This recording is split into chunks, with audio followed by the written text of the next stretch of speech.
Hey guys, আজকে না বিকেলে আমার তো অনেক ইচ্ছা করতেছিল চাট খাবার। বাবাও ছিল না, তাই কে আর আয়না দিবে, তো ভাবলাম বাড়িতেই বানাই। আর মা বললো কি হ্যাঁ মা ছোলাগুলো ভিজিয়ে রেখেছিল, তো ওটা দিয়ে ভাবলাম বানাই। তো ছোলাকে ভালো করে ধুয়ে নিলাম, তারপরে তো দুইটা আলু কেটে ওর মধ্যে দিয়ে দিলাম। আর সামান্য লবণ দিয়ে প্রেসার কুকারে 6 সিটি অবধি চড়াই দিলাম। আর এক সাইডে পাপড়ির ওইটার ডোটাও রেডি করে নিলাম। আর ভাবলাম, তখনই মনে পড়লো তেঁতুলের জল তো ভিজাতে হবে, তো ওটাও ভিজিয়ে দিলাম।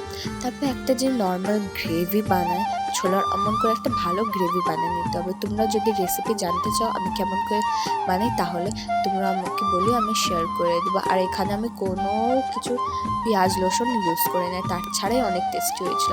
পাপড়ি বানানোর পরেই তো আমার চাট রেডি। তোমরাও কিন্তু অবশ্যই বাড়িতে এটা ট্রাই করে খেয়ে দেখি, অনেক টেস্টি হয়েছিল।